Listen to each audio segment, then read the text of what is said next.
for Gilbert, was that Arizona, was that they had different classes of portable signs. They had temporary signs, I should say. The temporary sign that initiated it was for a church that did not have a home. Reed was the pastor for the church.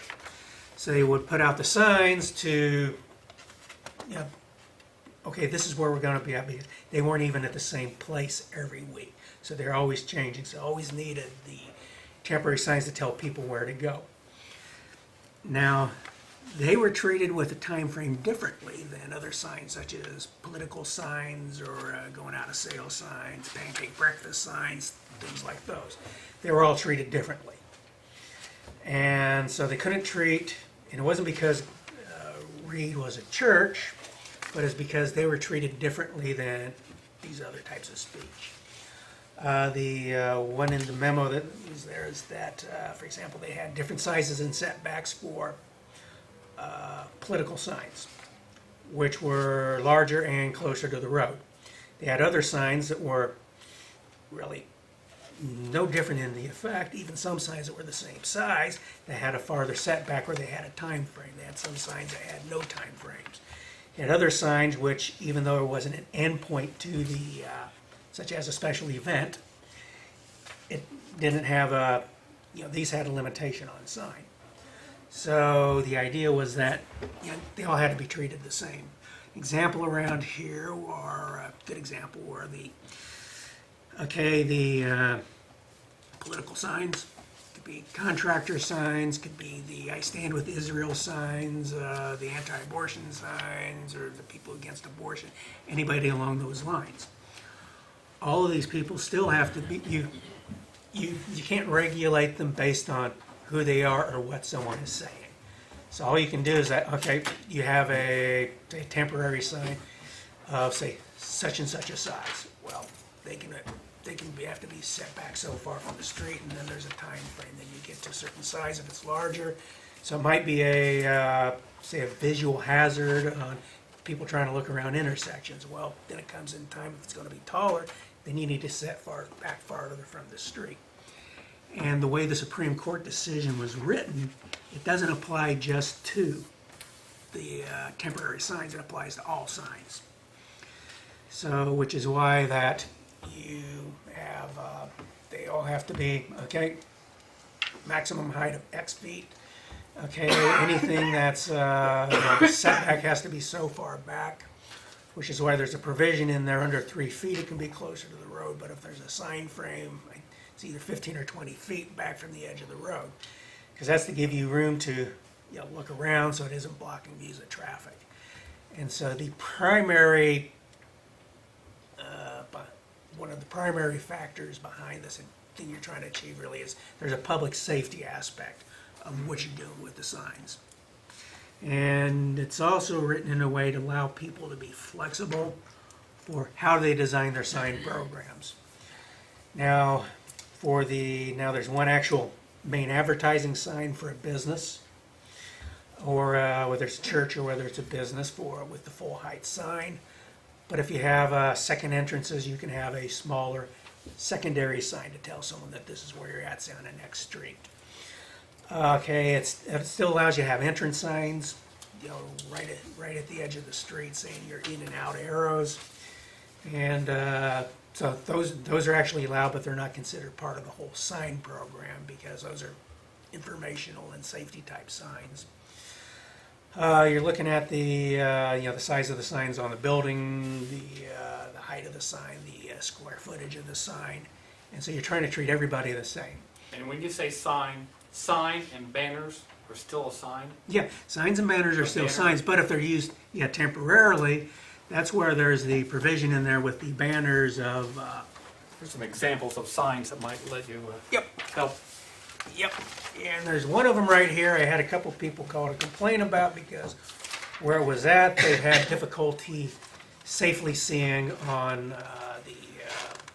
on Indiana 1. So I do need to give them a thumb. And these ones you see on the post right here, these ones are, those are what's called snipe signs.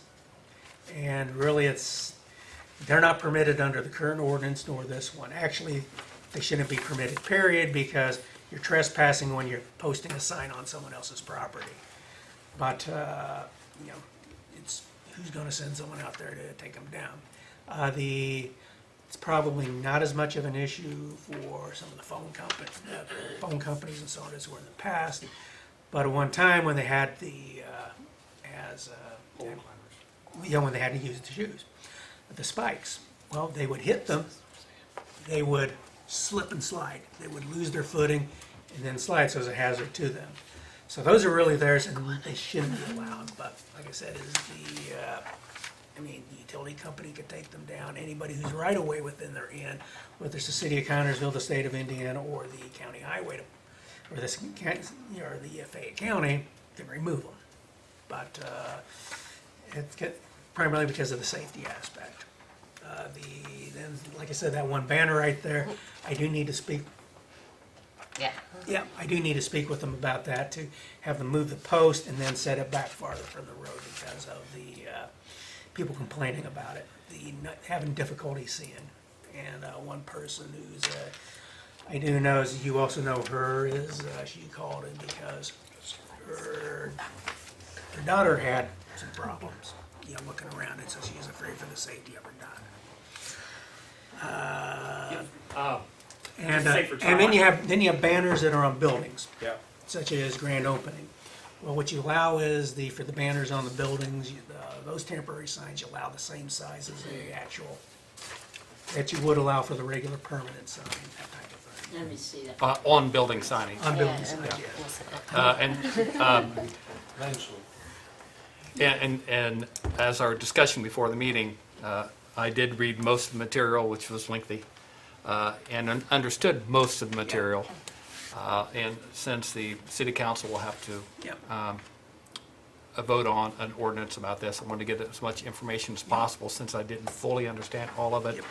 And reading as I do, I know it's going to go by what the Supreme Court Yep. ruling was. Yep.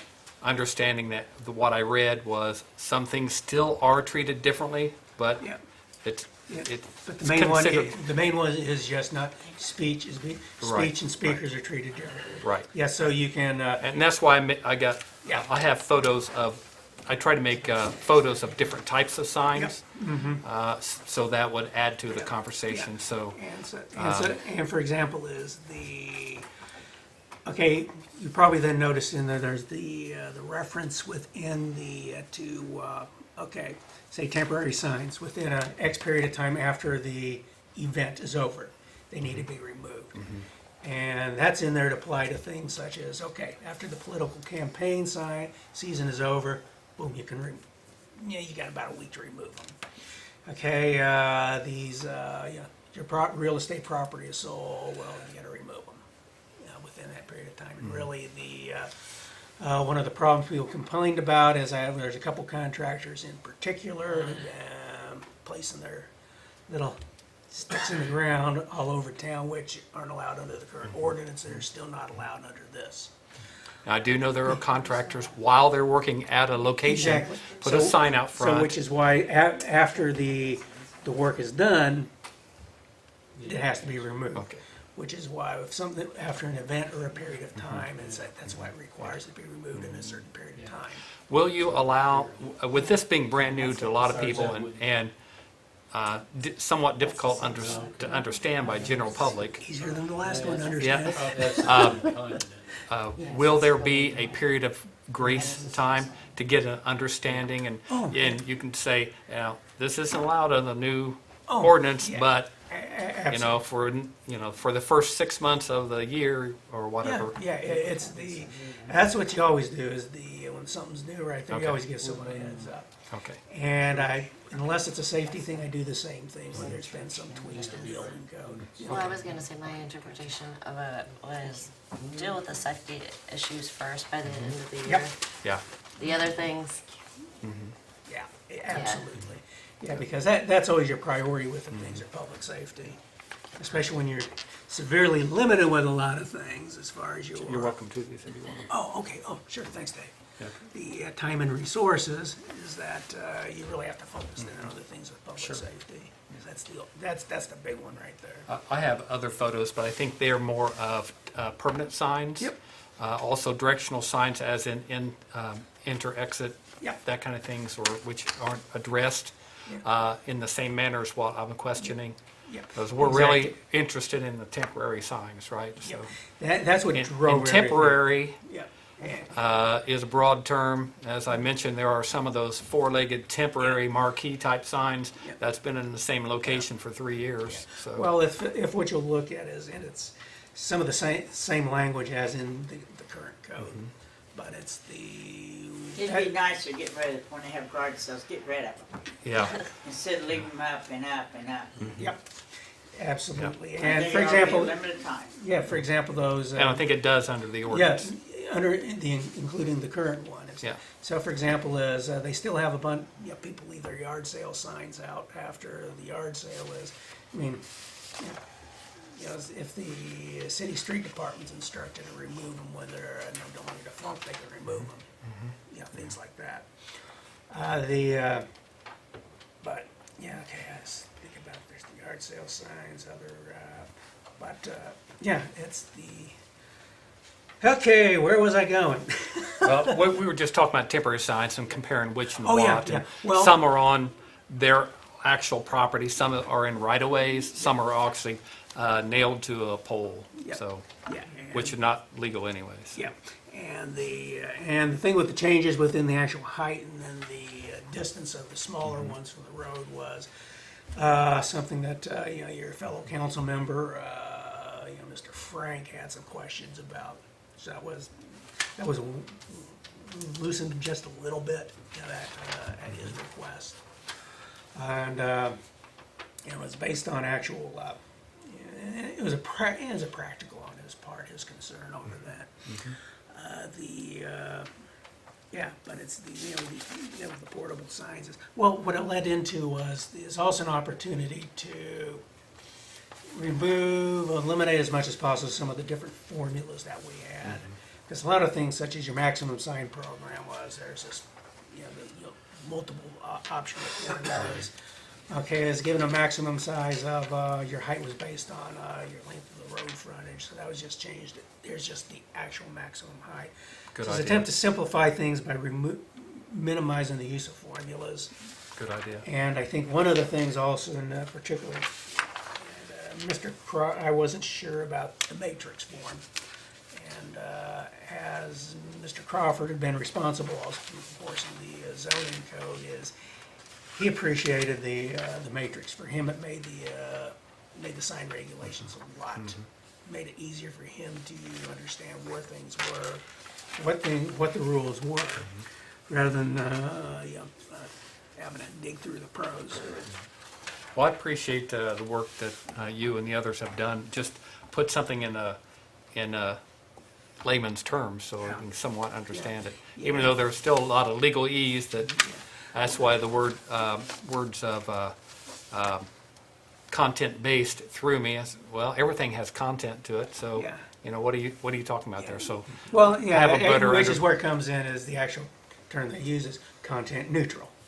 So the basic one so a is, blank sign is okay.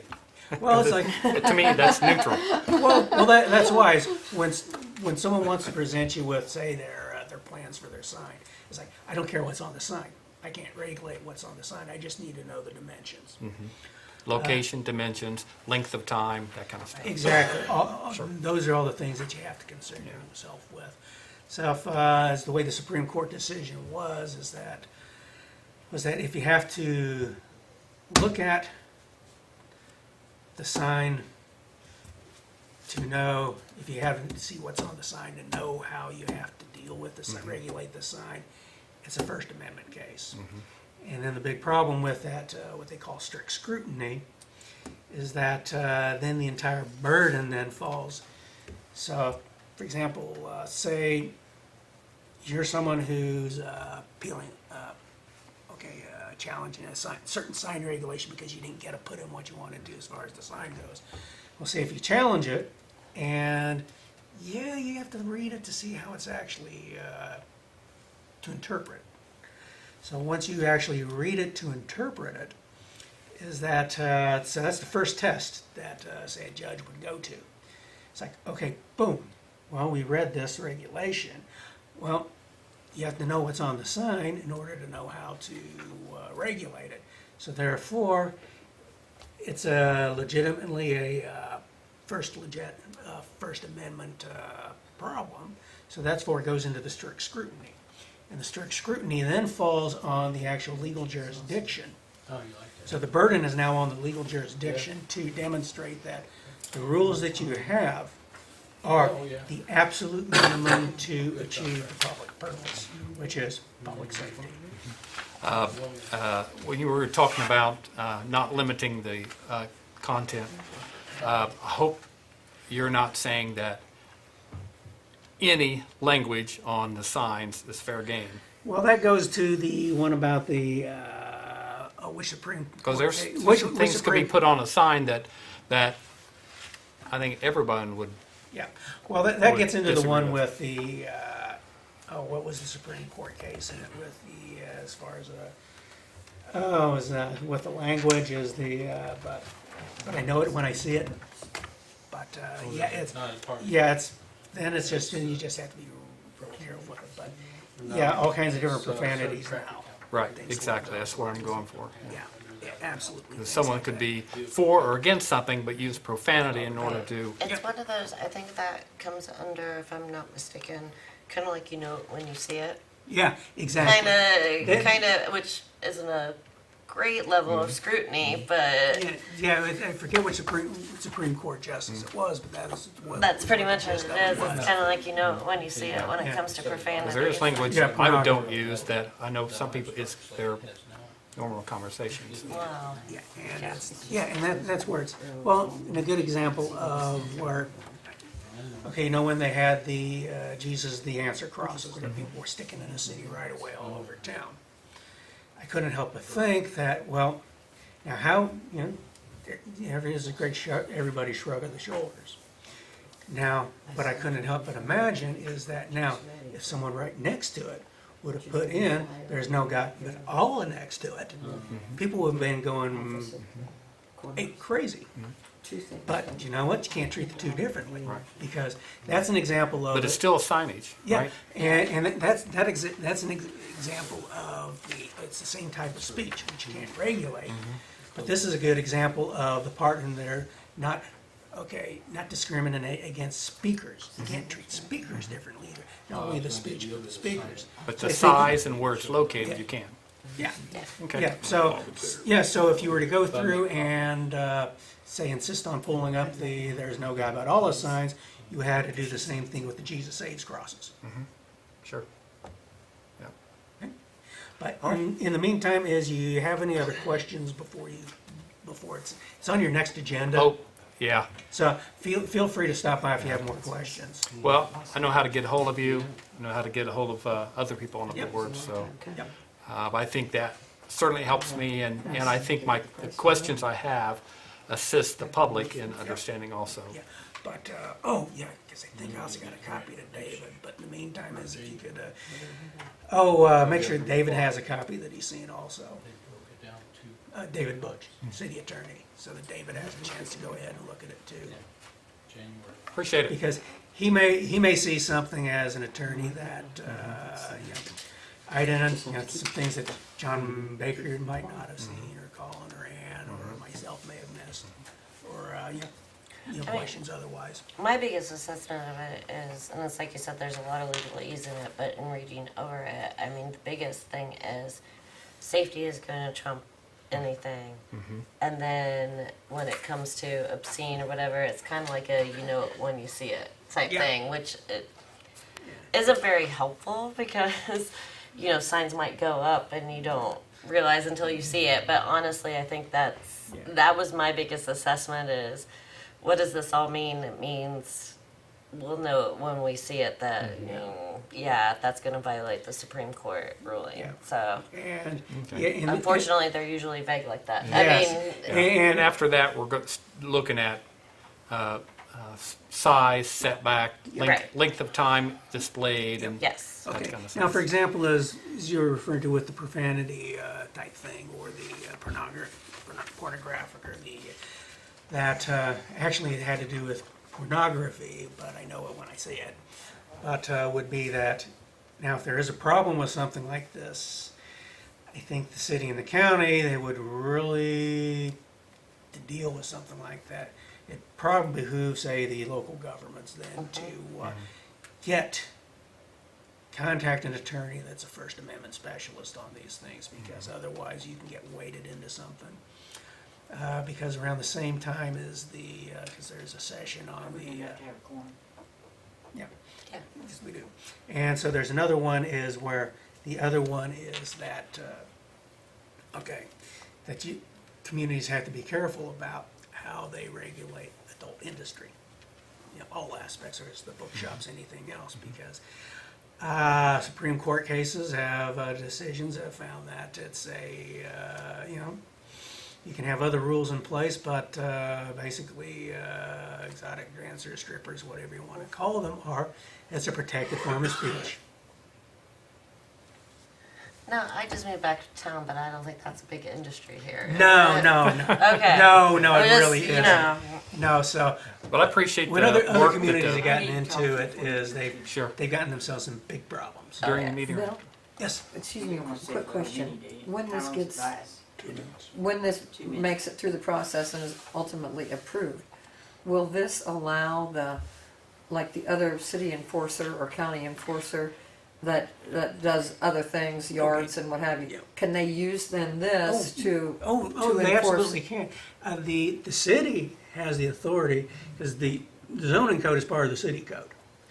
So I actually specifically put into, with the signed regulations the last time and then this time, there's actually a clause in there that basically the city has the authority to, particularly as it goes with the junk signs and things like Okay. that, has the authority to enforce. The city has the authority to enforce any part of the zoning code because it's part of the city code. Yeah, so Thank you. it is a city ordinance, but what about, I know she's not only on the area planning, but she's also currently on the county council, so how does it affect outside the city? Or Okay. does it? Well, this I would- know this is city Well, ordinance. okay, well, this is an ordinance for both the city and the county. Okay. Being an area plan commission. So it's always fortunate that the ordinance, since a lot of these things affect primarily the city, is in the past the commissioners have had a history of saying, well, let's wait to see what the city's gonna do with it, because it primarily affects them. So they wanna, as much as possible, have the exact same ordinance adopted. So so, like I said, the city, the city code enforcer does have the authority to enforce in the city limits. Thank you, Matter of fact, all parts of the zoning code if they so desire. Thank you. thank you. I appreciate it, Tom. Okay, hey, thank you for asking the questions, Dave, I appreciate that. Okay, I don't so get as much of that at the people as I'd like to. It helps me. we should note that, thank you Shirley for being here tonight, and we do now have a quorum. I apologize for running behind. I had Yeah. a couple of other phone calls that had to. We're glad you're here. We do have a quorum, and so we can Minutes, get back to our agenda, regularly scheduled program. Okay. is approval of minutes. You should have a copy of the minutes from the October meeting in front of you.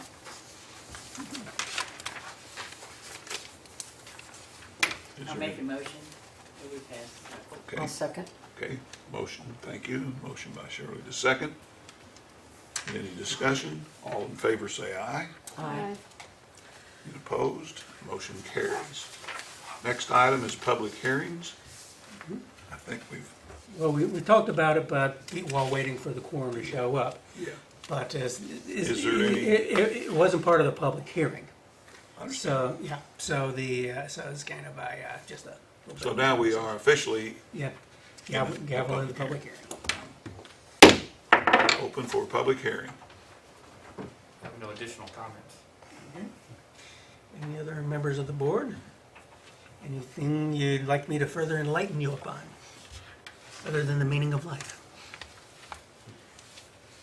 42. Hearing none. We'll close the public hearing.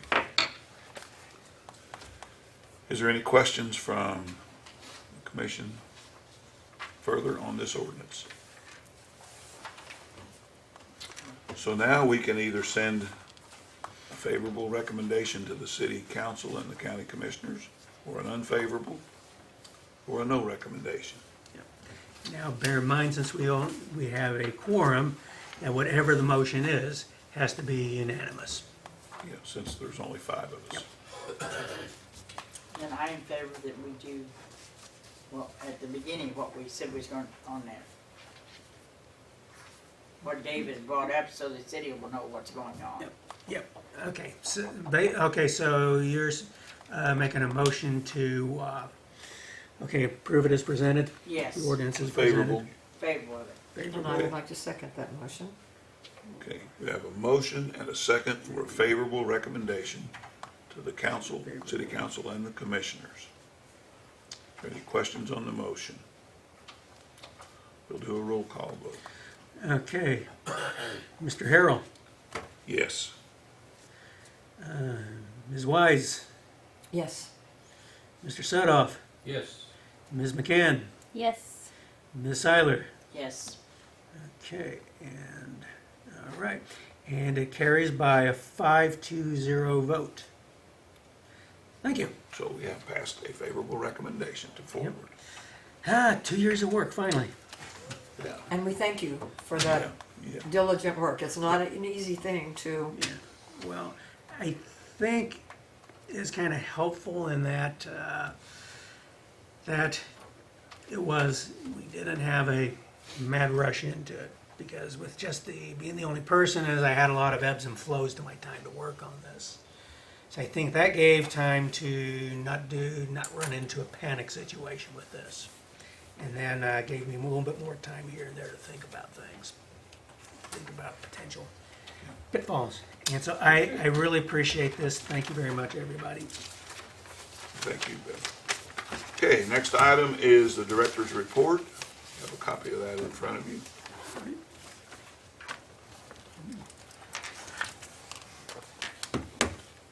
We don't have Jason here. Well, we don't have Bev either, so I'm the standby secretary. Do you have a motion on this? I'll move to approve the director's report for Thank you. November, I guess, from October's. I'll second the motion. Okay, we have a motion and second to approve the October director's report. All in favor say aye. Aye. Any opposed? Motion carried. Next up is adjournment. Do I'll a make a motion to adjourn, is there a second? I'll second that. And we have a second to adjourn, all in favor say aye. Okay. Thank you, the meeting is adjourned. Okay.